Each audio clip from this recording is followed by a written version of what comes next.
ማን ነው ወይስ ሲነጋ የሚያመሰግነው? ወገኖቼ ማን ነው በጉልት ውስጥ ሆኖ ተመስገን የሚለው? ማን ነው እየሸገረው የሚያመሰግን? የተራራን ያክል የገዘፈን ታሪክ በሕይወታችሁ እያለ ታመሰግናላችሁ ወይ? መውጣት መሻገር የማትችሉት አጣብቂኝ ውስጥ ገብታችሁ ታመሰግናላችሁ ወይ? ሰማይ ደፋባችሁ ገርሞ ዙሪያው ገደል ሆኖባችሁ ታመሰግናላችሁ ወይ? ለዚህ ነው ቅዱስ ጳውሎስ አይቁጥቡ በእንተ ኩሉ ያለን በሁሉ አመስግኑ አለ። በምን አመስግኑ? ክርስቲያን ሲሞላለት ብቻ አይደለም ተመስገን የሚለው በጉድለቱም ተመስገን ይለዋል። ለምን? ሲያመሰግን የሚሞላ ነገር አለ፣ ሲያመሰግን የሚጨመር ነገር አለ። ከእጁ የተበተነው ነገር ወደ እጁ ሰብስቦ የሚያስገባለት የታመነው ንጉሥ የድንግል ልጅ መድኃኒዓለም ነው። አንተስ በ40 እና በ50 ዓመት በ60 ዓመት የጸሎት ልምድ አለህ? የስግደት ልምድ አለህ? ወደ ቁርባኑ መጥተሃል? ወደ ንስሐው መጥተሻል? የበደልሽውን ከሰሻል? የቀማሽውን መልሰሻል? የቀማከውን መልሰሃል? ይቅር ለእግዚአብሔር ተባብለሃል? ከነቂም በቀላችን አልገባንም ቤተ መቅደስ ወንድማችንን ይቅር አንልም መቃብርን አትጾም ብለን በዚህ ልክ ጨክነን እጃችን እየዘረጋን አባታችን በሰማይ የምትኖር እያልን በድፍረት አልጸለይን ይሆን? ስመ ክርስትና እንጂ ሕይወተ ክርስትና እኮ የለንም። እንደው ላዩን እኮ ነው፣ ነጠላችንን እኮ ነው። ውስጡንማ ዘልቀን አንገባም። ቀራንዮ ላይ መድረስ አንፈልግም። መከራ መቀበል አንፈልግም። በክርስትናችን የሚመጣውን ፈተና መጋፈጥ አንፈልግም። ከቤተልሔም ተነስቶ ግን ቀራንዮ መድረስ ነው ክርስትና። ከቁርባን ከተለየ ስንት ዓመት ሆነ? ቤተ መቅደስ ገብተን ካስቀደስን ስንት ዘመን ሆነ?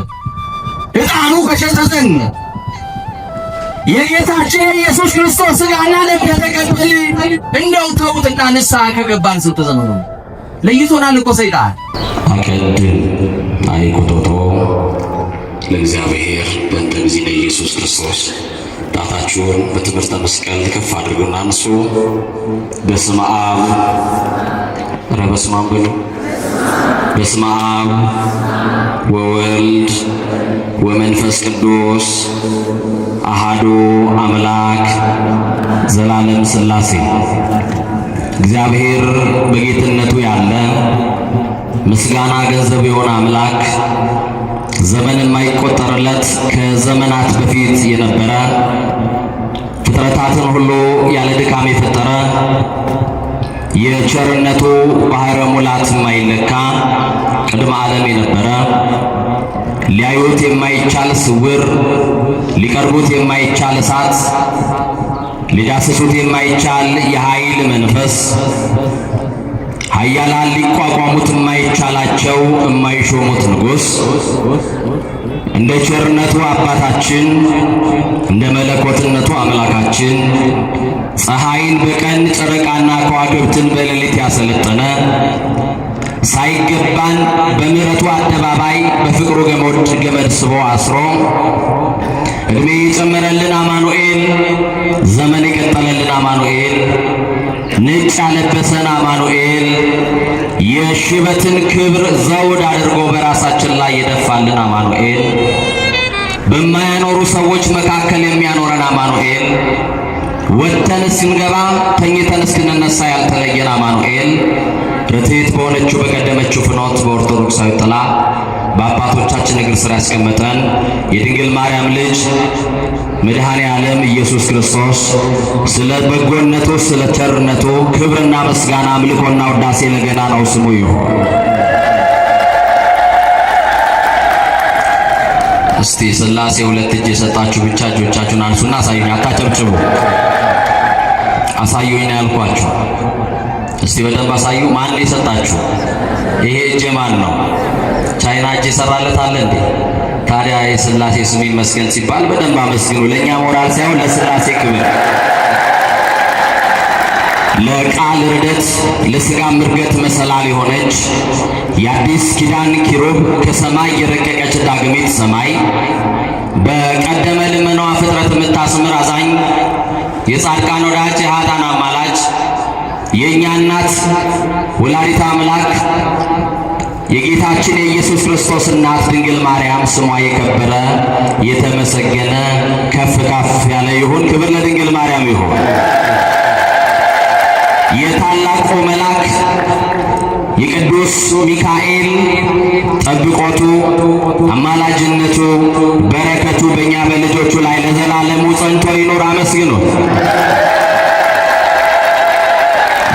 ጉባኤ ውስጥ የጠላትን እንቅፋት ያነሳላችሁ ሚካኤል ነው። ጉድጓድ የደፈነላችሁ ሚካኤል ነው። ወጥታችሁ ስትገቡ ገፍትረው የሚጥሏችሁ ሰዎች እያሉ በእጆቻቸው ያነሷችኋል ተብሎ የተጻፈው አንዱ መልአኩ ቅዱስ ሚካኤል እንዳንወድቅ በእጁ የደገፈን እሱ ነውና ስለ ጠብቆቱ በደንብ አድርጋችሁ ታላቁን መልአክ ገናናውን መልአክ ቅዱስ ሚካኤልን አክብሩት። ሚካኤል የመርዝ ብልቃጣችንን ደፍቶልናል። እኛ ከማናውቀው እሱ ከሚያውቀው ከታዘዘ መዓት ከታዘዘ መቅሰፍት አድኖናል። ከአደጋና ከቀትር ጋኔን የጠበቀን መልአክ ሚካኤል ይባላል። ሰናይ ለሰብ ወተአዛዚ ለሕዝብ ወውእቱ ሩቀ መዓት ወብዛ ምሕረት ሚካኤል ውእቱ። ለሰው መልካም ለሕዝቦችም ለሕዝብም ታዛዥ የሆነ መልአክ ከመዓት የራቀ ለምሕረት የሚፋጥን በቅዳሴያችንም ተውቦ ምሕረት ለሚካኤል ለሚካኤል ምሕረት ተሰጥቶታል። አዎ ምሕረት ያስፈልገናል። የእግዚአብሔር ምሕረት ያስፈልገናል። የምናለቅስ የምናነባ በጭንቀት ውስጥ በመከራ ውስጥ ያለን ታላቁ መልአክን ሚካኤልን ልኮ ከጭንቀትና ከመከራ ሥላሴ ይገላግለን። ክቡር መምህራችን መጋቢ ሐዲስ ቀሲስ ግርማ እዚህ ታላቅ ካቴድራል የስብከተ ወንጌል ኃላፊ፣ ክቡራን የምትሆኑ ሊቃውንተ ቤተ ክርስቲያን አባቶቼ በየማዕረጋችሁ፣ ክቡር ዲያቆን ዘማሪ ዘራ ዳዊት፣ ሰንበት ተማሪዎች፣ የልዑል እግዚአብሔር ቤተሰቦች እንደምን ዋላችሁ? ድምፃችሁን ከፍ አድርጉ። እንደምን ዋላችሁ? የቸርነትና የምሕረት ባለቤት በምሕረቱ አደባባይ ስለሰበሰበን አምላካችን እግዚአብሔር ስለጠብቆቱ ክብር ለአምላካችን ይሁን። ሊቃውንት ለአእምሮ፣ ዋዘኞች ለጆሮ፣ እግዚአብሔር ደግሞ ለልብ ይናገራል። ሊቃውንት ለአእምሮ ካወሩልን ዋዘኞችም ለጆሮ ከሚያወሩልን የልብ ወዳጃችን እግዚአብሔር ለልባችን የሚነግረን ይበልጣል። ከዓለት በላይ የጠነከረው ልባችንን በፍቅሩ መዶሻ ሰብሮ የሚጠቅመንን የሚረባንን የሚያስተምረን እግዚአብሔር ማን ያውቃል? በዚህ ጉባኤ ውስጥ በቃሉ እግዚአብሔር የዘመናትን ጥያቄ የሚመልሰው እግዚአብሔር የተዘበራረቁትን የኑሯችንን ጉዳይ የሚሰበስበው እግዚአብሔር እንቆቅልሽ የሆነውን ያልተፈታው ውል አልባ የሆነው ሕይወታችንን ዛሬ በቃሉ ሊመልስ የተዘጋውን ፋይላችንን ትተነው ዳር ላይ የቆምንበትን ጉዳይ ዛሬ በቃሉ ሕይወት ሰጥቶ እንደገና ነገሮቻችንን ሊያስጀምር በሰው የተጠራን በጓደኛ የተጠራን በዚህ ጉባኤ እግዚአብሔር የሕይወትን መንገድ ሊያሳየን ባለ ብዙ ምሕረት የሆነው እግዚአብሔር በዚህ ጉባኤ ውስጥ ማን ያውቃል? እግዚአብሔር እንባውን ሊያብስለት የጠራው ማን ያውቃል? ሸክሙን ሊያቀልለት። አዎ ማን ያውቃል? በዚህ ጉባኤ ውስጥ የማን ጥያቄ እንደሚመለስ ማን ተጽናንቶ ማን በርትቶ እንደሚወጣ ማን ያውቃል? መድኃኔዓለም በዚህ ጉባኤ ውስጥ የሁላችን ጥያቄ ይመልስልን። ጣራ እየቆጠርን የምናድር የተንጣለለ ቪላ ውስጥ እየተኛን የጎጆ ያክል ያልሞቀን የአበባ ምንጣፍ ላይ ተኝተን እንቅልፍ ያጣን ለብሰን የሚበርደን በልተን የሚርብን ጠጥተን የሚጠማን እርካታ ያጣን ብዙ ሰብስበን ማረፍ ያልቻለን አዎ ያልታደሉ ያለ እግዚአብሔር የሰበሰቡት ለዓመት የሰበሰቡት በዕለት ሲበተንባቸው አይተናል። ማረፊያም ማትረፊያም እግዚአብሔር ነው። ክብር ለስሙ ይሁን። እኛ ማትረፊያችንም ማረፊያችንም እግዚአብሔር ነው። በዚህ በተወደደ ጉባኤ የምንማማርበት የትምህርታችን ርዕስ የምናደርገው ምሕረቱ ብዙ ነውና በእግዚአብሔር እጅ ላይ ልውደቅ ይላል። ከኔ ጋር ይህን ቃል በሉ። ምሕረቱ ብዙ ነውና በጣም ብዙ ሕዝብ ነው ያለው። ምሕረቱ ብዙ ነውና በእግዚአብሔር እጅ ላይ ልውደቅ። ምኑ ብዙ ነውና? ምኑ ብዙ ነውና? መድኃኔዓለም ውድቀታችሁን በሚፈልጉ ሰዎች እጅ አይጣላችሁ። ጉድጓድ በሚቆፍሩላችሁ ክፉ ሰዎች እጅ አይጣላችሁ። ገና ለገና ልብሳችሁን አጥባችሁ አለገልጋችሁ የለበሳችሁት ልብስ የሚያበሳጫቸው ሰዎች እጅ ላይ መሽቶ እስኪነጋ ለእናንተ ውድቀት ከሚፈልጉ ሰዎች እጅ ላይ አይጣላችሁ። ከወደቅን ማን ላይ እንውደቅ? ማን ላይ እንውደቅ? የማክን ይሻለናል ወገኖቼ። ትዳራችን ማን ላይ ይውደቅ? ማን ላይ ወደቀ ወገኖቼ? የሚበጠበጠው ትዳር ሰላም የሚያገኘው ማን እጅ ላይ ሲወድቅ ነው? የህይወታችን ዋስትና ማን ነው? የቤታችን ራስ ማን ነው? መተማመኛችን ማን ነው? ሰላማችን ማን ነው? እረፍታችን ማን ነው? ክብር ለስሙ ይሁን መድኃኔዓለም ነው። ስለዚህ ነገሮቻችንን ሁሉ በሱ እጅ ላይ እንድንጥል በዚህ ትምህርት ውስጥ እንማራለን። የዚህ ቃል ተናጋሪ ልበ አምላክ ነቢየ እግዚአብሔር ቅዱስ ዳዊት ነው። ይህንን ቃል በመጽሐፍ ቅዱስ በሁለት ክፍል ላይ እናገኘዋለን። ቃል በቃል በአንደኛ ሳሙኤል ምዕራፍ 24 ቁጥር 14 ላይ እና በአንደኛ ዜና መዋዕል ምዕራፍ 21 ቁጥር 13 ላይ እናገኘዋለን። በሁለተኛ ሳሙኤል 24 14 እና በአንደኛ ዜና መዋዕል ምዕራፍ 21 ቁጥር 13 ላይ እናገኘዋለን። የተናገረው ልበ አምላክ ቅዱስ ዳዊት ነው። ዳዊትን ሁላችሁ ታውቁታላችሁ። ዳዊት ንጉሥ ነው። ከሳኦል በኋላ በእስራኤል የነገሰ ሁለተኛ ንጉሥ ነው። እግዚአብሔር የመረጠው፣ እግዚአብሔር የወደደው፣ እንደ ልቤ የተባለ ገና አመሻሽ ላይ አይደለም ማለዳው ላይ እግዚአብሔርን የሚያመሰግን መንፈስ ጠንካራ ነው። ዳዊት ባለ አእምሮ ነው። ማን ነው መሽቶ ሲነጋ የሚያመሰግነው ወገኖቼ? ማን ነው በጉድለት ውስጥ ሆኖ ተመስገን የሚለው? ማን ነው እየቸገረው የሚያመሰግን? የተራራን ያክል የገዘፈ ታሪክ በሕይወታችሁ እያለ ታመሰግናላችሁ ወይ? መውጣት መሻገር የማትችሉት አጣብቂኝ ውስጥ ገብታችሁ ታመሰግናላችሁ ወይ? ሰማይ ሊደፋባችሁ ቀርቦ ዙሪያው ገደል ሆኖባችሁ ታመሰግናላችሁ ወይ? ለዚህ ነው ቅዱስ ጳውሎስ አይኩትቡ በእንተ ኩሉ ያለን በሁሉ አመስግኑ አለ። በምን አመስግኑ? ክርስቲያን ሲሞላለት ብቻ አይደለም ተመስገን የሚለው፣ በጉድለቱም ተመስገን ይለዋል። ለምን? ሲያመሰግን የሚሞላ ነገር አለ፣ ሲያመሰግን የሚጨመር ነገር አለ። ከእጁ የተበተነው ነገር ወደ እጁ ሰብስቦ የሚያስገባለት የታመነው ንጉሥ የድንግል ልጅ መድኃኔዓለም ነው። ወገኖቼ ቅዱስ ዳዊት እግዚአብሔር ከተረሳበት ያስታወሰው የተናቀውን ዳዊት በእናትና በአባቱ ቤት መኖሩ እንኳን የማይታወቅ የተረሳውን ዳዊት እግዚአብሔር ልቡን አየና ለእስራኤል ሁለተኛ ንጉሥ አድርጎ ቀባው። ይገርማችኋል፣ ዳዊት ዙሪያው ገደል ሆኖበት ወዳጅ ጠላት ሆኖበት ሊያጠፉት ሲያሴሩ የገዛ ልጁ አቤሴሎም በጠላትነት ላይ ሲነሳበት እንዲህ ነው ያለው። እየሰማችሁኝ ነው? አንሰ ሰከብኩ ሆኖም ኮተን ሳይኩስ መእግዚአብሔር አንሳኒ ያለ ዳዊት። እኔ ተኛሁ አለ። እስቲ በሉ አንቀላፋው በሉ። ግድ የለም አንቀላፋው በሉ። ማን አለ ያለ አንቀላፋ? አንቀላፋው በሉ እስቲ። እግዚአብሔር ደግፎኛልና ነቃው። ክብር ደግፎ ላነቃለ ሥላሴ ይሁን። አዎ ወጥቶ መግባት በእኛ አይደለም። ተኝተን የተነሳ ነው በራሳችን ጥበብ አይደለም። ማደግፎ ነው ያነሳል። ወገኖቼ ማን ነው ደግፎ ያነሳል? ማታ እኮ በሰላም ተኝተው ጠዋት ሲነሱ ግማሽ አካላቸውን አጥተው በስትሮክ ተመተው የተነሱ ሰዎች እናውቃለን። በሁለት እግራቸው መኝታቸው ላይ ወጥተው ሲወጡ ግን በሰው ድጋፍ የተነሱ ሰዎች እናውቃለን። ዳዊት እንዲህ አለ፣ እኔ ተኛው አንቀላፋው፣ እግዚአብሔር ደግፎኛልና ነቃው። ደግፎ ያነቃን ማን ነው? እግዚአብሔር ነው።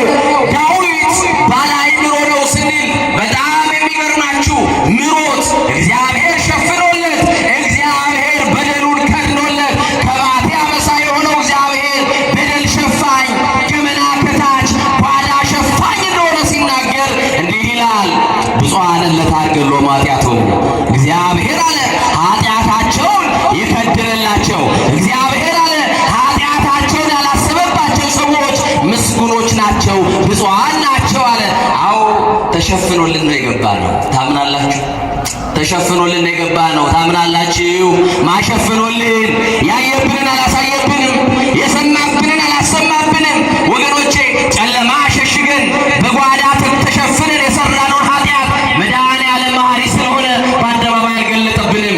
ሁሉ የተሸፈነለት ነው። ማን ነው ያልተሸፈነለት? አቤት! የተሸፈነለት ሰው ግን የሰው በደል አያወራም። የሰው ቁንጮ እየነጨ የሰው ጎፈሬ እያመጠረ አይኖርም።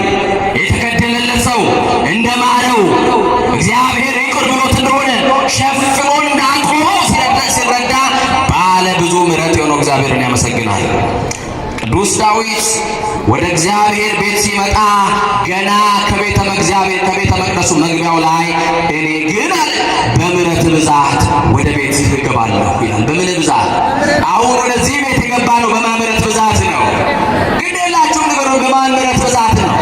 በምሕረት ብዛት እገባለሁ አለ። አዎ ምሮን ነው እንጂ መርሞን አይደለም፣ ገልጦብን አይደለም፣ ከሮልን ነው። እንዴት ያለ ደግ አባት ነው መድኃኔዓለም! እንዴት ያለ የዋህ አባት ነው! ከባት ያበሳ በደል ሸፋኝ ቅዱስ ዳዊት ምንድነው ናፍቆት ብላችሁ ብትጠይቁት እንዲህ ብሎ ይመልሳል ቅዱስ ዳዊት በመዝሙር 43 ቁጥር 1 ላይ ዋላ ወደ ውሃ ምንጭ እንደሚናፍቅ ነፍሴ ደግሞ አንተን ትናፍቃለች ይለዋል። ነፍሴ ምን ትላለች? ምንድነው ናፍቆታችሁ እናንተ? የዘመናት ናፍቆት የሆነው እግዚአብሔር ለዳዊት ናፍቆቱ ነው። አዎ እግዚአብሔር የነቢያት ናፍቆት ነው። አዎ ናፍቆት ምንድነው ሲባል የተጠማ ዋልያ ወደ ውሃ ምንጭ እንደሚሄድ አለ። ነፍሴ ግን አንተን ተጠምታ አንተን ትናፍቃለች አለ። ናፍቆታችሁ ክርስቶስ በመኝታችሁ ላይ ያገኛችሁ፣ ባዶ በሆነው ሕይወታችሁ ያገኛችሁ። ታዲያ ቅዱስ ዳዊት ሕመም ሲሰማው በመዝሙር 58 ላይ እንዲህ ብሎ ይጸልያል። ተሳሃለኒ እግዚኦ ተሳሃለኒ፣ ማረኝ አቤቱ ማረኝ ይለዋል። እግዚአብሔር ሁላችንንም ይማረን። አልጋ ያልያዝን በሽተኞች ነን ይማረን። ሆስፒታል ያልገባን ሰዎች ነን ይማረን። ከክርስቶስ ወንጌል ዘር የበለጠብን ሰዎች ነን ይማረን። ማን ይማረን ወገኖች? እግዚአብሔር ይማረን። ታዲያ ልበ አምላክ ቅዱስ ዳዊት ኃጢአቱን በእግዚአብሔር ፊት ለፊት ደግሞ ያምናል። በ52ኛው ምዕራፍ ላይ እንደዚህ ብሎ ይጸልያል። ኃጢአቱን በፊቱ ያመነ እንደ ቸርነት መጠን ማረኝ፣ እንደ ምሕረት ብዛት መተላለፌ ደምስስ፣ ከበደሌ ፈጽሞ እጠበኝ፣ ከኃጢአቴ አንጻኝ፣ እኔ መተላለፌን አውቃለሁና ኃጢአቴ ሁልጊዜ በፊት ነው ካለ በኋላ አንተን ብቻ በደልኩ በፊትህም ክፉ ስራ ሰራሁ ይለዋል። እኛ አሁን የራሳችንን በጽድቅ ወንበር ላይ ኮፍሰን የምንመለሰው አንተን ብቻ በደልኩ እንለዋለን። እግዚአብሔር እንደው ቤተ መቅደስ ስንመጣ ኃጢአተኝነታችን ትዝ ይለናል፣ በደላችን ይታወስናል። ወገኖች ሰው ሁሉ ከጎደለው ይጀምርና አምጣ ይለዋል መድኃኔዓለም። ትንሹም አምጣ ይለዋል፣ ትልቁም አምጣ ይለዋል። ብር ይላል፣ ብር ይላል። የብር ብለን ልናልቅ ነው መድኃኔዓለም የመለሰን ወገኖች። እና በዚህ በተነሳንበት ክፍል በአንደኛ ዜና መዋዕል ምዕራፍ 21 ቁጥር 13 ጀምራችሁ ስትመለከቱ ቅዱስ ዳዊት ምሕረቱ ብዙ ነውና በእግዚአብሔር እጅ ላይ ልውደቅ ያለበትን ምክንያት እናገኛለን። አንደኛ ዜና ምዕራፍ 21 ቁጥር 1 ላይ እንዲህ ብሎ ይጀምራል። ሰይጣን በእስራኤላውያን ላይ ተነሳሳ ብሎ ይጀምራል። በማን ላይ? በማን ላይ? ማን የተነሳሳው? ሰይጣን በእስራኤላውያን ላይ ተነሳሳ። ልክ ዛሬ በኢትዮጵያውያን ላይ እንደተነሳሳው በአንድነታችን ላይ የተነሳሳውን ሰይጣን ሥላሴ ይስበርልን። ምነው አሜን ብትሉ? በአብሮነታችን ላይ የተነሳሳውን ሰይጣን መድኃኔዓለም ይስበርልን። እንዳንግባባ ቋንቋችን እንዲተመላለቅ፣ በአንድ ቋንቋ እንዳንግባባ፣ አብረን እንዳንኖር አመድ የሚደፋውን ሰይጣን ሥላሴ ይበትንልን ከምድር ላይ። ሰይጣን በእስራኤል ላይ ተነሳሳ። ቁጥር 2 ላይ ዝቅ ብላችሁ ስታነቡ እንዲህ ይላል፣ ዳዊትንም ቀሰቀሰው ይላል። ማንን ቀሰቀሰው? ማንን ቀሰቀሰው? አዎ ሰይጣን ክፉ ነው ወገኖቼ። ታምኖ በትጋት እያገለገለ ያለው ለጥፋት ይቀሰቅሳል። ሰይጣን ክፉ ነው፣ ለርኩሰት ይቀሰቅሳል። ሰይጣን ክፉ ነው፣ ለዝሙት ይቀሰቅሳል፣ ለአድማ ይቀሰቅሳል፣ ለሰው ለመግደል ይቀሰቅሳል። ሰይጣን ክፉ ነው ወገኖቼ። አንዳንድ ጊዜ አሁን ሰይጣን ብዬ ሰይጣን አባቱን የማርያም ልጅ የሚፎክር ሰው አይጠፋም። አሁን ሰይጣን በእስራኤል ላይ ተነሳሳ ዳዊትን ቀሰቀሰው ብዬ ስናገር ደግሞ ምን ልብ አለውና ሚካኤል ልጅ ብሎ የሚፎክር ሰው አለ። ከኔ ጋር ናችሁ? በጣም የሚገርመው ሰይጣን የ7500 ዓመት ምናምን ዓመት የውጊያ ልምድ አለው። የስንት ዓመት አልኩኝ? ደግሞ በዚህ ጉባኤ ላይ እውቅና እየሰጠሁት እንዳልሆነ ታውቃላችሁ፣ ትረዱኛላችሁ ብዬ አስባለሁ። የስንት ዓመት አልኩኝ? የ7500 ምናምን ዓመት በተደምሩት ድምሩን ታገኙታላችሁ። የዚህ ዓመት ሙሉ የጥፋት የተንኮል የኃጢአት ልምድ አለው ሰይጣን። አንተስ በ40 እና በ50 ዓመት በ60 ዓመት የጸሎት ልምድ አለህ? የስግደት ልምድ አለህ? ወደ ቁርባኑ መጥተሃል? ወደ ንስሐው መጥተሻል? የወሰድሽውን ከሰሻል፣ የቀማሽውን መልሰሻል፣ የቀማከውን መልሰሃል፣ ይቅር ለእግዚአብሔር ተባብለሃል። ከነቂም በቀላችን አልገባንም ቤተ መቅደስ ወንድማችን ይቅር አንልም ብለን መቃብር ላይ አትቆም ብለን በዚህ ልክ ጨክነን እጃችን እየዘረጋን አባታችን በሰማይ የምትኖር እያለን በድፍረት አልጸለይንም? ስመ ክርስትና እንጂ ሕይወተ ክርስትና እኮ የለንም። እንደው ላይ ላዩን እኮ ነው፣ ነጠላ ነጠላችንን እኮ ነው። ውስጡንማ ዘልቀን አንገባም። ቀራንዮ ላይ መድረስ አንፈልግም። መከራ መቀበል አንፈልግም። በክርስትናችን የሚመጣውን ፈተና መጋፈጥ አንፈልግም። ከቤተልሔም ተነስቶ ግን ቀራንዮ መድረስ ነው ክርስትና። አስቸጋሪውን አቀበት በትዕግስት መውጣት ነው ክርስትና። መንገድ ረዘመ ብሎ ማጉረምረም፣ ስጋ አማረን ብሎ ግብፅን መናፈቅ፣ ብኩርናን በምስር ወጥ፣ ልጅነትን በ30 ብር ወደር የማይገኝለት ስደት ነው። የእግዚአብሔር ልጆች ሰይጣን በዳዊት ላይ ተነሳሳ፣ ዳዊትን ቀሰቀሰው። ታስታውሳላችሁ የሉቃስ ወንጌል ምዕራፍ 23 ምዕራፍ 22 ቁጥር 31 ላይ ሉቃስ 22:31 ላይ ስታነቡ ጌታችን አምላካችን መድኃኒታችን ኢየሱስ ክርስቶስ ስምዖን ጴጥሮስን እንዲህ አለ፣ ስምዖን ሆይ ተነስ። ምን አለው? ተነስ፣ ሰይጣን እንደ ስንዴ ሊያበጥራችሁ ለመነኝ አለ። ስንዴ እንዴት እንደሚበጠር እናቶች ታውቁ አታውቁም? እህቶቼ ምን በወጣችሁ? ስንዴ እንዴት እንደሚበጠርማ በታሪክ ሊሆን ይችላል እንጂ አበጠራችሁ አታውቁም። እርግጠኛ የከተማ ሰው ስንዴ ያበጥራል። እንዲመር ወጣ ፍኖ ዱቄት እያለ ስንዴ እንዴት እንደሚበጠር ታውቃላችሁ? እንዴት እንደሚሆን ታውቃላችሁ? ሰማይ ያደረሱት እናቶቻችን እንደሚያመጡት ሰይጣን እንደ ስንዴ ሊያበጥራችሁ ለመነኝ ካለ በኋላ እንዲህ አለ፣ እኔ ግን አለ መድኃኒዓለም እምነታችሁ እንዳይጠፋ ብዬ ከለከልኩላችሁ አለ። ኧረ አበጣሪው መንፈስ ይከልክልልን። የዝሙቱ ሰፌድ ላይ እንዳያበጥረን፣ የርኩሰቱ ሰፌድ ላይ እንዳያበጥረን፣ የዘረኝነቱ ሰፌድ ላይ እንዳያበጥረን አበጣሪውን መንፈስ ይከልክልልን። ዳዊትን ግን ይሄ አበጣሪ መንፈስ ቀሰቀሰው፣ ለጥፋት ቀሰቀሰው። በቅድስና ያለው ለርኩሰት ይቀሰቅሳል። ታምሮ የሚያገለግለው ለጥፋት ለአድማ ለክፉ ነገር ይቀሰቅሳል። ዳዊትን ቀሰቀሰው። ይሄንን ህዝብ ቁጠር አለው። ዳዊት ህዝቤን መቁጠር ፈልጋለሁ ብሎ ተነሳ። ምኑን ቆጥራለሁ? ምን ቆጥራለሁ? ህዝቡን ቆጥራለሁ አለ። ከዳን እስከ ቤርሳቤ ያለው ህዝብ ይቆጠርልኝ አለ ዳዊት።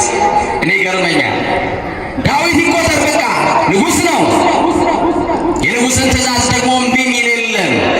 ህዝቡ ይቆጠርልኝና ምን ያክል ወንድ፣ ምን ያክል ሴት፣ ምን ያክል ህፃናት፣ ምን ያክል ወታደር እንዳለ የማስተዳደረውን የምመራውን የምገዛውን ህዝብ ቁጥር ማወቅ አለብኝ ብሎ ዳዊት ህዝቡን ለመቁጠር ተነሳ። ማን ነው የቀሰቀሰው ዳዊትን? አቤት እግዚአብሔር። ቦዲስ ፕሬዘንት የሚባል ነገር አለ ታውቃላችሁ? አካላችሁ እዚህ ነው የላችሁም ይላችሁ። አይዟችሁ ወደ ቤት ትገባላችሁ። እግዚአብሔር ከሁላችን ጋር ይሁን። ዳዊትን የቀሰቀሰው ማን ነው? ዲያብሎስ በሉ እንጂ። ዳዊትን የቀሰቀሰው ማን ነው? በቃ ዳዊትን የቀሰቀሰው ለጥፋት ነው። ምንድነው የዲያብሎስ አጀንዳ ከተባለ ዲያብሎስ ዳዊትን ከእግዚአብሔር ጋር መለየት ነው ሐሳቡ። ስንት ዘመን ለየን እኮ ወገኖች። ከቁርባን ከተለየ ስንት ዓመት ሆነ? ቤተ መቅደስ ገብተን ካስቀደሰን ስንት ዘመን ሆነ?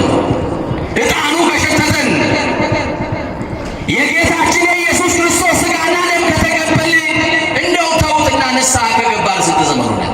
ለይቶናል እኮ ሰይጣን። ሐሳቡ ከቅድስና እኛን ማራቅ ነው። የዲያብሎስ አጀንዳው እኛን ከእግዚአብሔር ጋር መለየት ነው። ዳዊትን እንደ ልቤ የተባለው ዳዊትን ከእግዚአብሔር ጋር ያጣላው ህዝቡን ቆጠር አለው።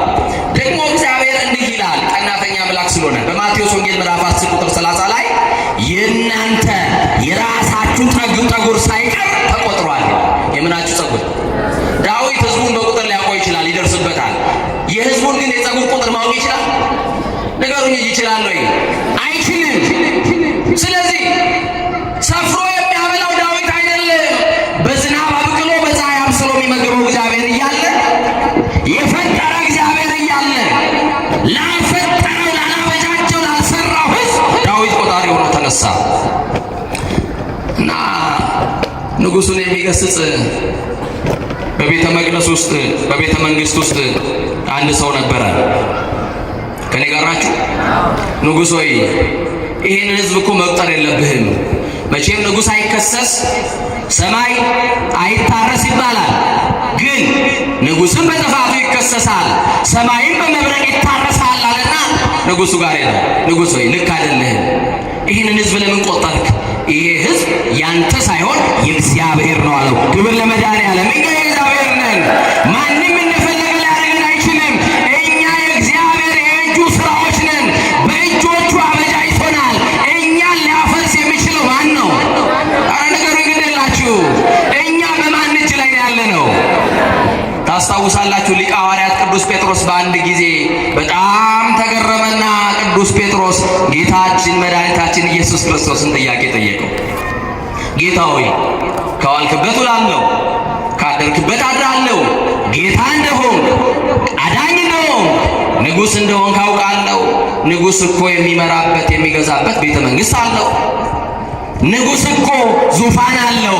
አንተ ቤተ መንግሥት ቤት እንዳለ አላውቅም።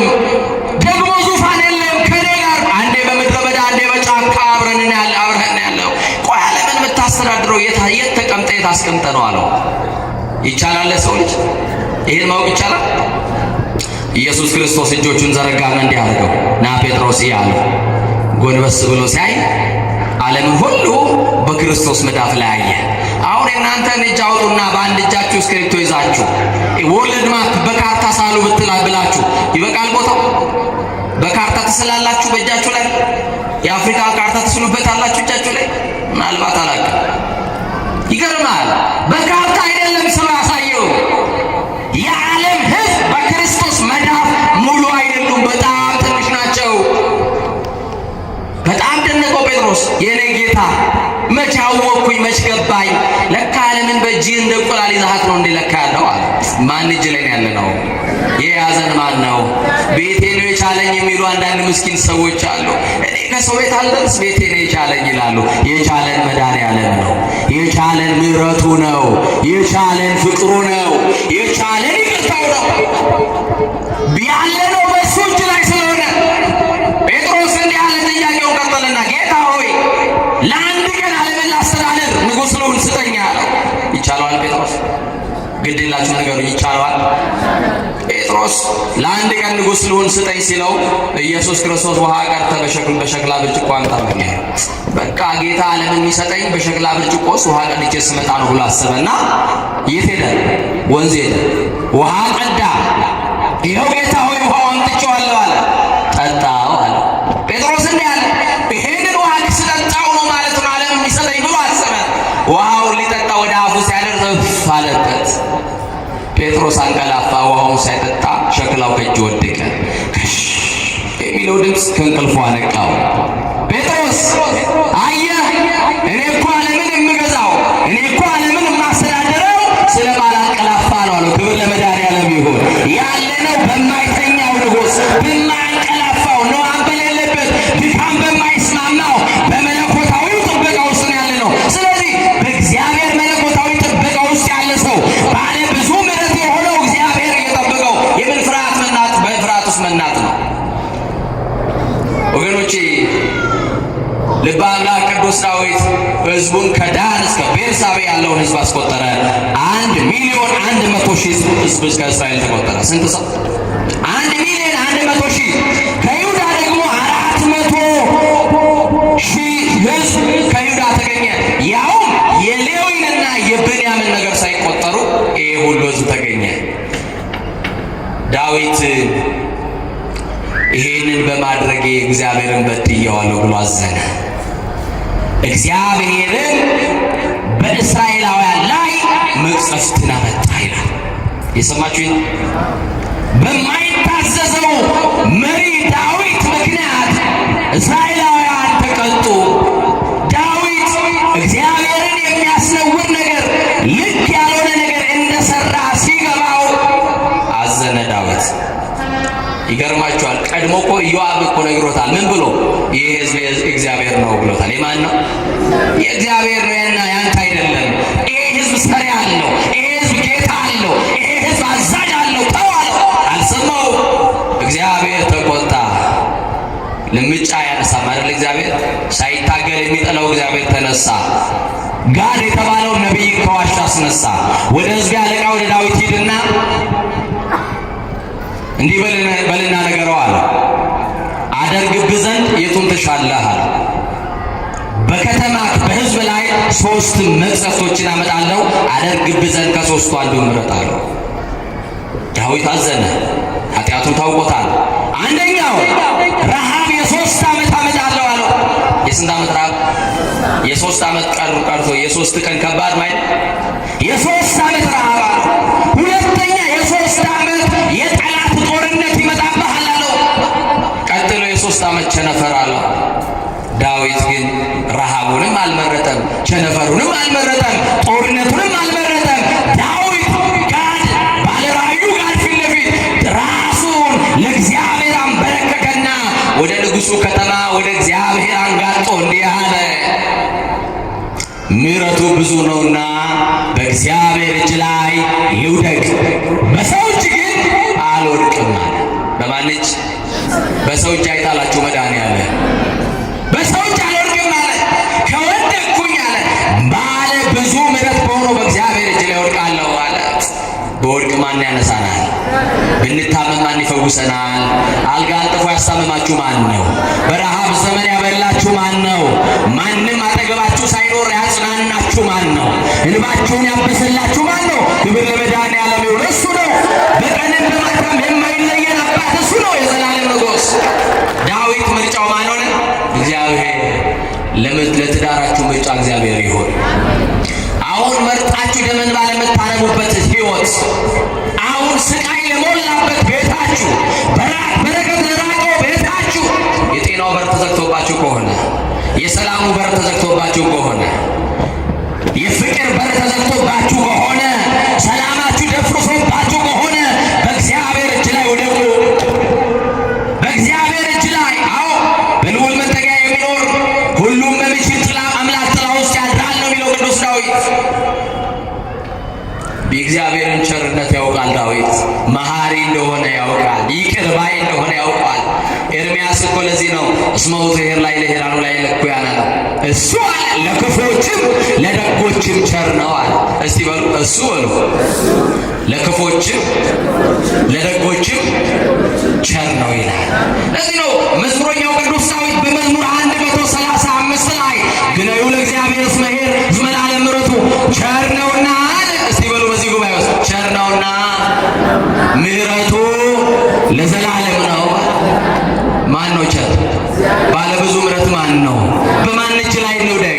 በእግዚአብሔር እጅ ላይ። ዳዊት ይሄንን በነቢዩ በባለራእዩ በጋድ ፊት ለፊት ኃጢአቱን ሲያምን እግዚአብሔር በከተማው ላይ ቸነፈር አዘዘባቸው። በአንድ ሌሊት 70,000 እስራኤላውያን በተኙበት ቦታ አደሩ። ስንት ሰዎች? ሁሉ መንደር ለቅሶ ገባ። ማንን ይቅበል? አሁን ሁሉ ሐዘን ያልገባበት ቤት የለም። ሁሉ ያለቅሳል፣ አጽናኝ ግን የለም። ያለቅሳል፣ እንባ አባሽ የለም፣ ለቅሶ ደራሽ የለም። 70,000 እስራኤላውያን በአንድ ከተማ ሞቱ። ማንን አስከሬን ይቅበር? ማንን ወጥቶ ይቅበር? ከእግዚአብሔር መንገድ መራቅ እንዲህ ላለ ውርደት ያጋልጣል። ለእግዚአብሔር አለመታዘዝ፣ ባለ ብዙ ምሕረት በሆነው በእግዚአብሔር እጅ ላይ አለመውደቅ፣ እንዲህ አይነት ክስተት ያጋጥማል ወገኖች። እና ዳዊት እንዴት ነው የምታረቀው ብሎ ለጋድ ለራእዩ ለጋድ ሲናገር ከተማዋን የሚያጠፋ የተመዘዘ ሰይፍ ያዘ። ሰይፈ ማዕቱር መዞ አንድ መልአክ በከተማው ላይ ተላከ ይላል። ለከተማችን መድኃኔዓለም የምህረት መልአክ የሆነው ሚካኤልን ይላክልኝ። ለሚበጠበጠው ሕይወታችን መልአከ ምክሩ ልዑል የተባለው ታላቁ መልአክ ሚካኤልን ይላክልኝ። ደስታን አብሳሪ የሆነው ቅዱስ ገብርኤልን ይላክልኝ። በጣም የሚገርም ነው። መልአኩ ቤተ ማዕቱን ሰይፈ ማዕቱን መዟል። ከተማዋን ሊያጠፋ ሲነሳ ዳዊት ወደ እግዚአብሔር እያለቀሰ በአውደ ኦርና መስዋዕት ሰውቶ ከእግዚአብሔር ሊታረቅ ወደ እግዚአብሔር ማልቀስ ጀመረ። እግዚአብሔርም የተመዘዘ ሰይፍ የያዘውን ከተማውንና ሕዝቡን ሊያጠፋ የነበረውን ያንን መልአክ ከእግዚአብሔር የታዘዘውን መልአክ እንዲህ ብሎ ተናገረው። ባሪያዬ ዳዊት ተጸጽቷል፣ በእኔ እጅ ላይ መውደቅን መርጧልና ከእንግዲህ በቃ አለ። ጦርነቱን በቃ ይበልልን፣ ስደቱን በቃ ይበልልን፣ መፈናቀሉን በቃ ይበልልን፣ እርስ በርስ መባላቱን መድኃኒዓለም በቃችሁ ይበለ። በቃ አለው።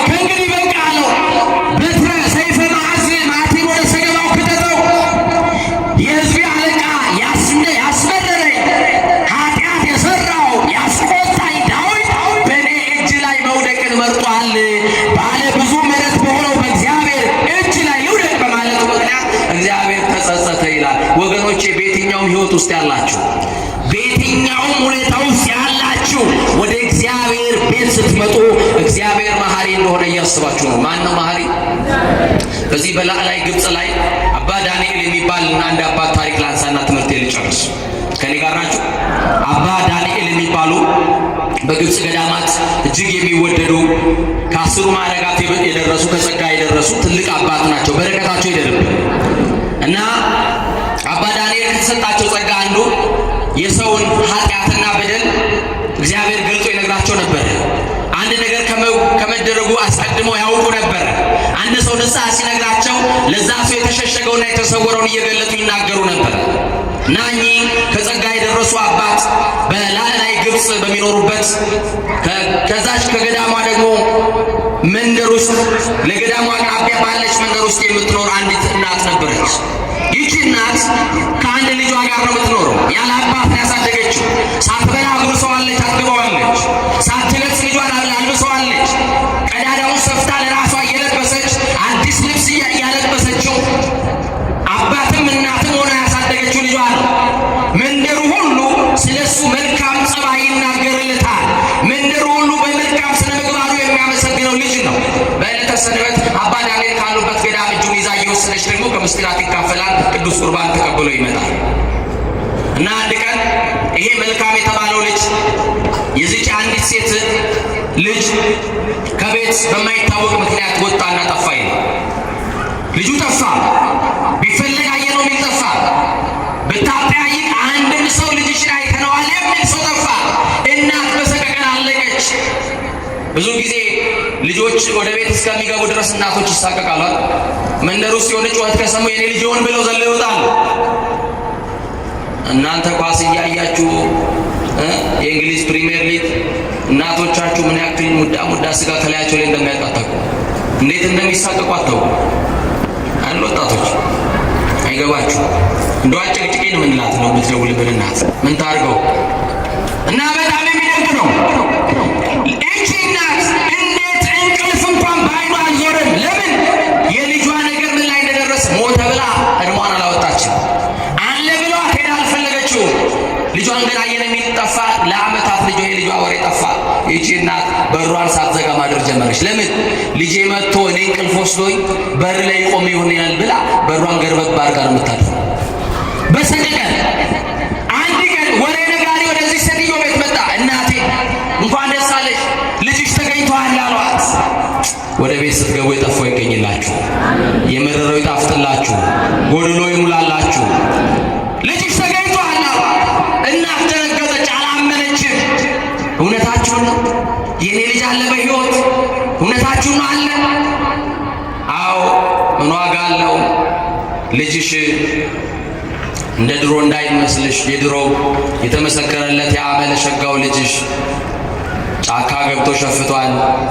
በመንገድ የሚያገኛቸውን ሴቶችን ያስነውራል። ካስነወራቸው በኋላ ደግሞ ይገላል። በቃ ከባድ ሰው ሆኗል። በዛ መንገድ እንኳን ገበያተኛ አያልፍም ብለው ነገሯት ለእናት። ልጄ ጨካኝ ሆኗል? አዎ። ልጄ ነፍሰ ገዳይ ሆኗል ብትሉኝ? አዎ። ይሁን ግድ የለም እኔ እናቱን ሲያይ ይራራል። እኔ እናቱ ደግሞ ቀድሞ ወደምወስደው ገዳም ወስጄ ከእግዚአብሔር ጋር አስታርቀዋለሁ። እግዚአብሔር መሐሪ ነው አለች። እውነት ነው። ወመኑ መሐሪ ዘከማከ የተባለ እንዳንተ ያለ መሐሪ ማን ነው የተባለ? ፈያታዊ ዘይማንን በአንዲት ቃል ገነት እንዲገባ የፈቀደለት ለሚጸጸቱ ንስሐ ለሚገቡ በሩን የሚከፍት የምህረት አባት በኃይለ ምሕረቱ ሰፊ የሆነ ይቅር ባይ እግዚአብሔር ብቻ እኮ ነው ወገኖቼ። ይቺ እናት ልጇን ፍለጋ ስትነሳ ያቺ ወሬ ነጋሪ እንዲህ አላት፣ እናቴ አንቺንም እንዳይገልሽ ለአንድም ሰው አይራራ ጨካኝ ሆኗል፣ እባክሽ አትሂጂ። አይ እናት እኮ ነኝ፣ ደረቅ ጡቴን አጥብቼ አሳድጌው እኔ እንጀራ ሳልበላ አጉርሼው እኔ ላይ አይጨክንብኝም ብላ ልጇን ፍለጋ ወደ ጫካ ገባች። በልጅነት ድምፁ፣ በልጅነት ስሙ፣ በቁልምጫ ቃል ድሮ እንደምጠራው ልጄ አበባዬ እያለች መጣራት ጀመረች። በተጣራ ሚሰማት የለም። በጫካ ውስጥ ወይ የሚላት ሰው አጣች። እያለቀሰች እንባዋን እያወረደች የአንድ ዓመት የልጇን ናፍቆት ያሰቃያት በሯን ሳትዘጋ በልጇን ናፍቆት የተሰቃየች እናት ልጇን እየፈለገች ስትወጣ ልጇ ጸጉሩ ተጨፋሮ ጥፍሩ አድጎ ከሰውነት ተራ ወጥቶ ሰው የሚበላ ክፉ አውሬ መስሏል። ወደ እናቱ ቀረበ። እላዩ ላይ ያደረ አጋንንት ለካ እናቱ መሆኗን ሁሉ አስረስቶት ነበረ። ወገኖቼ ዛሬ ጨካኝ ያደረገ ምን ያለ አጋንንት ቢያርፍብን ይሆን? ዛሬ ሰው አጋድመን የምናልፍ ክፉዎች የሆነው እንዴት ያለው ሰይጣን ቢሰፍርብን ነው ወገኖች። እናቱ መሆኗን አስረሳው። የሆነች ሴት ወደ እሱ እንደምትመጣ አድርጎ ሰይጣን አሳየው። ሰይጣን ክፉ ነው። ኃጢአትን ጽድቅ አስመስሎ ያሳየናል። ከሰራችሁት በኋላ ደግሞ አንተ በደለኛ፣ ነውረኛ፣ በእግዚአብሔር ፊት መቆም የማይገባ ወንጀለኛ እያለ ይከሰናል። ማር አስመስሎ ይሰጠናል። ጥቂት አቅምሶን ደግሞ ሬት መሆኑን ያሳየናል። ከእግዚአብሔር ጋር ያጣላናል። ይህቺ ሴት ይህቺና ልጄ እኔ እኮ ነኝ ብላ ልታቅፎ እጇን ስትዘረጋ ከመሬት ላይ ጣላትና እናቱን አስነወራት። እናቱን እያስነወራት ግን ወደ አይምሮ ይመለሳል ብላ ብዙ የልጅነት ትዝታዎቹን ትነግረው ነበር። አስነውሯት ሲነሳ እናቱን ገደላት። እናቱን እንደገደለ የእናቱ ሕይወት ሲያልፍ ላዩ ላይ የነበረው ሰይጣን ተነሳለት። እናቴን በላዋት አለ። እናቴን በእጄ ላይ በላዋት፣ አጣዋት። ሰማይ እየደረሰ ራሱን መከስከስ ጀመረ። ወገኖቼ አሁን በቂም በበቀል የተቋቁራችሁ አንድ ቤተሰብ ፍቅር አታችሁ የተለያያችሁ፣ በወንድማችሁ ላይ የጨከናችሁ፣ በእህታችሁ ላይ የጨከናችሁ፣ ብሞት እንኳን መቃብሬ ላይ እንዳይቆምብኝ ብላችሁ አባቴ ላካችሁ ሽማግሌ ያወጣችሁ ታረቁ። ሰማይን የሚያክል ዳገት መቃብርን የሚያክል ቁልቁለት ይጠብቀናል። አዎ ከየትኛው ብሔር ነው የመጣው አንባልም። ምን አይነት ማንነት ነበር አንባልም። ምን ተገበርኪ አይቴ ነበርኪ እንባላለን። ምንድነው የሰራሽው የት ነበርሽ እንባላለን።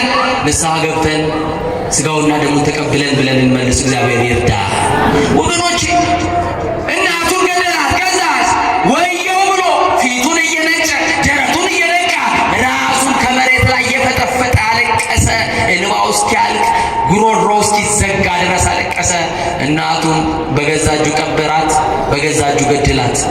አፈር አለበሳትና ጫካውን ለቆ ዝም ብሎ መሄድ ጀመረ። እስቲ በዚህ ጉባኤ ውስጥ እግዚአብሔር መሐሪ ነው በሉ።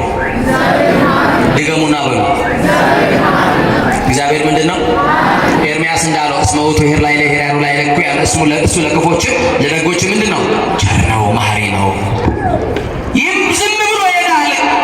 ወዴት እንደሚሄድ አያውቅም። እግዚአብሔር ግን ይመራው ነበር። ወዴት? ወደ ንስሐ። መድኃኒዓለም ወደ ንስሐ ይምራሃል። ወደ ዝሙቱ መንደር ስንወርድ ወደ ንስሐ መስመር ይምራሃል። ወደ ጥፋት ጎዳና ስንሄድ ወደ መቅደሱ ይምራሃል። እና እግዚአብሔር ይመራው ነበርና ያኔ ልጅ እያለ እናቱ ወደምታቆርብበት አባ ዳንኤል ወዳሉበት ገዳም ደረሰ። አባ ዳንኤል በርቀት ሲያዩት ብዙ ሴቶችን አስነውሮ የገደለ፣ እናቱን አስነውሮ የገደለ ሰው መጣ ብለው ኃጢአቱ ሁሉ ተገልጦ ታይቷቸው አለቀሱለት። እና አቡነ ተክለ ሃይማኖት ያልቀሱልን እንጂ፣ እነ ገብረ መንፈስ ቅዱስ እና አቡነ አረጋዊ ያልቀሱልን እንጂ፣ እና አቡነ ሐራ ድንግል ያልቀሱልን እንጂ፣ እነ ዘርአብሩክ እና አባ መዝገበ ሥላሴ እኛማ ምን አለ እነ እስትንፋሰ ክርስቶስ እነሱ ያልቀሱልን እንጂ ወገኖች። አለቀሰ አባ ዳንኤል ስለዛ ስለ አንድ ሰው ኃጢአት። ወደ እሱ ሲጠጋ ጸጉሩ የተንጨፋረረ በእጁ ደም ያለ እጅግ የሚያስፈራ ያ ወጣት እንዲህ አላቸው አባ ዳንኤልን፣ አባቴ አላቸው፣ እግዚአብሔር ግን ይምረኛል አላቸው። መልሱለት እስቲ ለዚህ ሽፍታ። አዎ ይምርሃል በሉት። ምን ነው እርግጠኛ አይደላችሁ? በእግዚአብሔር ምሕረት እርግጠኛ አይደላችሁ? አባቴ ሆይ እግዚአብሔር ይምረኛል ወይ አለ። መልሱለት እናንተ በደንብ። አሁንም ደግሞ አባቴ ሆይ እግዚአብሔር ይቅር ይለኛል ወይ አላቸው። መልሱለት። አዎ እህቴ አንቺንም ይቅር ይልሻል። አዎ ወንድሜ አንተንም ይቅር ይልሃል። ቆሻሻህን አጥቦ ከእድፍ አንጽቶ አዲሱን ካባ ሊያለብስ እግዚአብሔር በሽታ መንፈስ ሊቀበል ነውርህን ከድኖ ልጁ ሊያደርግ። አዎ እግዚአብሔር ዛሬም እጁ ዘርግቷል። አዎ እግዚአብሔር ይቅር ይለናል። አዎ እግዚአብሔር መሐሪ ነው፣ ይምረናል። አይ አባቴ አላቸው፣ የሰራሁትን ባያውቁ ነው እንጂ ምን እንዳደረኩ ቢያውቁማ ይምርሃል አትሉኝም አላቸው። ያውቃሉ አያውቁም? ያውቃሉ አያውቁም? እንዴ ያውቃሉ እኮ እንዲህ አይደለም የሰራው ማለት ይችላሉ። የኛ አባቶች ግን ጸጋቸውን ይጠብቃሉ አይደል? ጥቂት ጸጋ ብትሰጠን እንዲህ ያለ ካሜራ እዚህ ጋር ደቀነን የምንሰራበትን እናውቀዋለን። እኛ ትንሽዬ ጸጋ ብቻ አይሰጠንም እንጂ በዚህ ዘመን ልባችንም ያውቀዋል፣ ክፋት ተንኮላችንም ያውቀዋል እግዚአብሔር። ይገርማችኋልና እኛ አባት ምን አሉት? ኃጢአቱን በአንደበቱ እንዲናዘዝ አደረጉት። ምን ብለው? ልጄ ምንድነው የሰራኸው? እንዴት ያለ በደል ብትበድል ነው እስኪ ንገረኝ አሉት። ቁጭ ብሎ ከእናቱ ቤት እንዴት እንደጠፋ ጫካ እንደገባ በገበያ የሚሄዱ ሴቶችን እያስነወረ እንደሚገድል እናቱ ፍለጋ መታ ጫካ። ከዓመታት በኋላ ብታገኘኝ እናቴን አስነውሬ ገደልኩ፣ ላይ የነበረው አጋንንት ግን እናቴ መሆኗን አስረስቶኝ ነበረ። ከዛ አባ ምን አሉት? እንዲህ ያለ በረሃ ታውቃለህ? አዎ አውቃለሁ። ከዛ በረሃ ውስጥ ሂድ፣ በጎን እንዳትቀመጥ፣ በምንጣፍ ላይ እንዳትቀመጥ፣ እንደ ቆምክ እጅህን ወደ ሰማይ ወደ መሐሪው ወደ ይቅር ባዩ ወደ መድኃኔዓለም አዳራሽ ወደ ሰማይ አንጋጠህ አቤቱ ክርስቶስ ማረኝ ይበለው። በሉ እስቲ በዚህ ጉባኤ አቤቱ እስቲ በሉ። ለሶስት ቀን አሉት። ለስንት ቀን? አሁን እኔ ካህን አባቶችም አሉ ከኋላ እንደው እንዲህ ያለ ኃጢአት ቢመጣ እንደው 3 ቀን አይደለም ስንት ዓመት ልንለው እንደምንችል አናውቃለን። እኛ አባትን ስንት አሉት? ስንት ቀን? 3 ቀን። እንዳታጠፈጭ እግርህን እንዳትቀመጥ በመሬት አቤቱ ክርስቶስ ማረኝ ብቻ እያልክ ኃጢአትህን እያሰብክ ወደ ንጉሡ ከተማ ይቅር ለሚል ወደሚል ወደ ታመነው ተስፋ ወደ ናዝሬቱ ኢየሱስ ወደ ድንግል ማርያም ልጅ ወደ መድኃኔዓለም ወደ እርሱ እያንጋጠት አቤቱ ክርስቶስ ማረኝ በለው አሉት። እሺ አባቴ ብሎ ያ ሽፍታ ወደ በረሃ ሄደ። ልክ ወደ በረሃ እንደወጣ ኢየሱስ ክርስቶስ ለአባ ዳንኤል ተገለጠላቸው። ጨለማውን ይግለጥልን መድኃኔዓለም። ለአባ ዳንኤል ተገለጠና እንዲህ አለ፣ ወዳጄ ሰላም ላንተ ይሁን። ብዙ ሴቶችን አስነውሮ የገደለ አልበቃ ብሎት እናቱን ለፍለጋ መታ አስነውሮ የገደለ እንዲህ ያለ ጨካኝ ሰው ወደ አንተ መጥቶ ነበር። እንዴት ለ3 ቀን ብቻ ንስሐ ተሰጠዋለህ ቀኑና ተሰጠዋለህ ብሎ ክርስቶስ ጠየቀው አባ ዳንኤል። ለስንት ቀን ብቻ ብሎ እንዴት ለ3 ቀን ብቻ ይህን ሁሉ ኃጢአት ሰርቷል?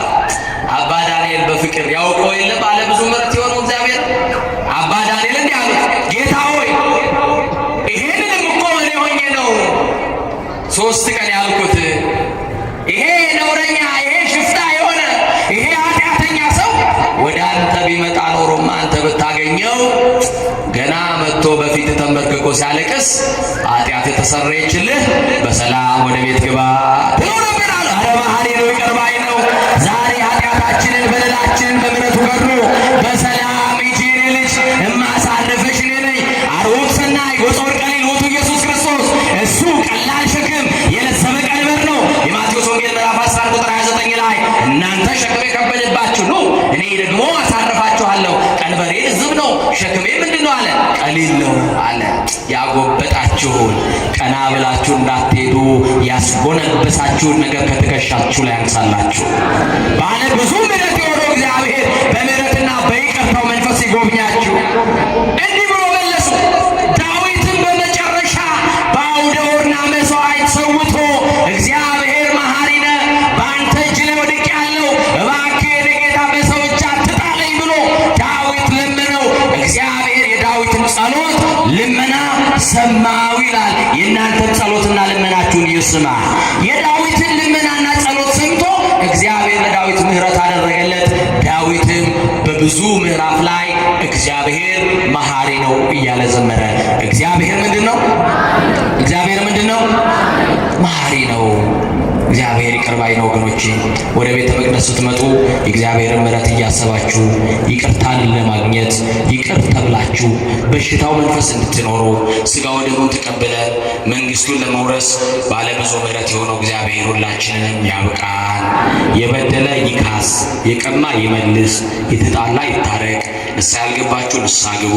ሥጋውና ደሙን ያልተቀበላችሁ ንስሐ እየገባችሁ የጌታችን ኢየሱስ ክርስቶስ ቅዱስ ሥጋው ክቡር ደሙን ተቀበሉ። ይቆየን።